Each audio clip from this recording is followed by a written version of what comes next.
Smackdown this week kicked off a jam-packed weekend of pro wrestling with a tag team championship match and a special appearance by recording artist Jelly Roll. And yeah, there was lots of stuff that went down, obviously with 3 WWE shows coming up this weekend. So, let's get straight into things. And we kick things off with just 24 hours from his biggest match in over a year against Seth Rollins on Saturday night's main event. LA Knight hitting the ring to address the visionary and his cronies, only to be interrupted by Paul Heyman. The 2024 Hall of Famer warned that Knight has no future before Solo and his MFTs made their way to the ring. He threatened to make history repeat itself by putting Heyman through a table. From there, he similarly warned Knight of a 4-on-1 beating, only for Jimmy Uso to make a steel chair assisted save. The Knight-Heyman exchange was fine, but the rest felt forced, like it was a way to set the main event out, despite Knight and Sikoa not having issues in recent weeks. The result match announced by Smackdown GM Nick Aldis to be Knight and Uso versus Solo and Mateo was probably fun, but they definitely didn't need 15 minutes. Before we got Sol Rooker, Alexa Bliss, Kairi Sane and Roxanne Perez battling out in a fatal four-way ahead of them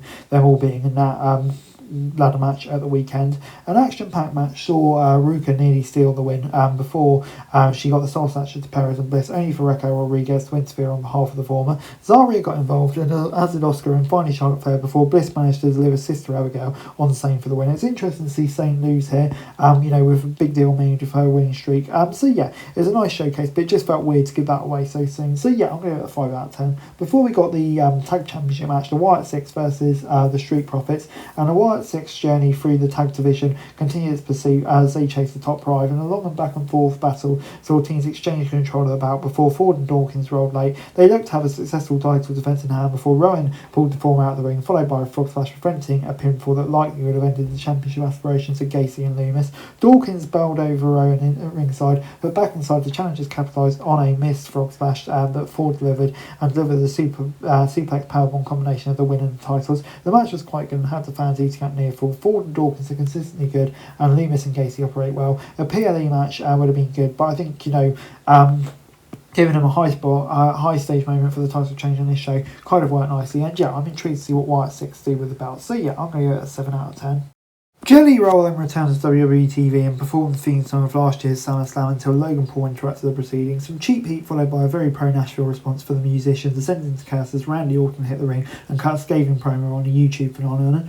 Drew McIntyre appeared and delivered a clay mark to Orton ahead of their match on Saturday night's main event, and then Paul jumped the Viper, beating him down. Jelly Roll made the save and the babyfaces stood tall and Paul had a meltdown, destroying the band equipment. Well, that was one way to kick off a SummerSlam programme. Orton and McIntyre deserved the spotlight for the magnitude this will bring. And yeah, I'm kind of intrigued to see Jelly Roll in the ring, and yeah, it'll be intriguing to see if he can live up to other celebrities. Before Ron Killings versus Aleister Black took centre stage, as there's tension between the two. Unfortunately, it was a risk contest that ended in a controversy when the referee prevented Black from using a steel chair, allowing Killings to run up and score the win. After the match, Black stalked towards the back.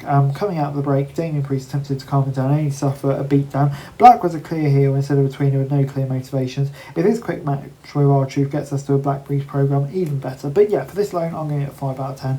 Before just 48 hours before they clash for the Women's Championship, Trish Stratus and Tiffany Stratton came face to face. Champion and challenger took shots at each other before Naomi appeared with her briefcase, reminding both of them that it's not out of the realm of possibility. She cashed in. Cargill attacked her from behind before she could get her whole promo out though, and a brawl between the two brought the segment to a close. Like Truth versus Black, most of this built on Evolution. This was rushed. It was fine for what it was, given the lack of the story behind the Stratus Stratton matchup. That was really all could be asked for. Do not be surprised if Naomi takes gold in Atlanta though, to set up the back half of the year in the SmackDown Women's division. Before we got LA Knight and Jimmy Uso versus Solo and JC Mateo. Jimmy and LA Knight momentum ahead of Saturday night's main event by defeating Solo and JC in the night's marquee match, with Uso pinning the US champ Sikoa one night before challenging him for that title. The momentum though was snuffed out when the MFTs chased Big Jims out the arena, leaving Knight to endure a beatdown by Braun and Bronson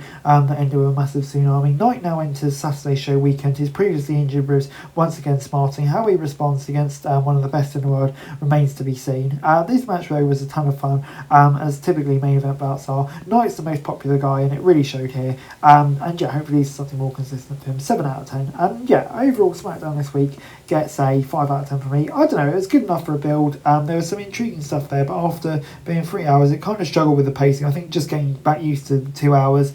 And there was some stuff on there that was some alright, but some that kind of left a bit to be desired. So yeah, Hey guys, that's it for this video. Thanks very much for watching. Remember to like, share, subscribe, follow us on our socials, link in the description below for daily wrestling news, meme and content. Subscribe to our other channels on screen right now, that'd be greatly appreciated. Thanks very much for watching. Peace out.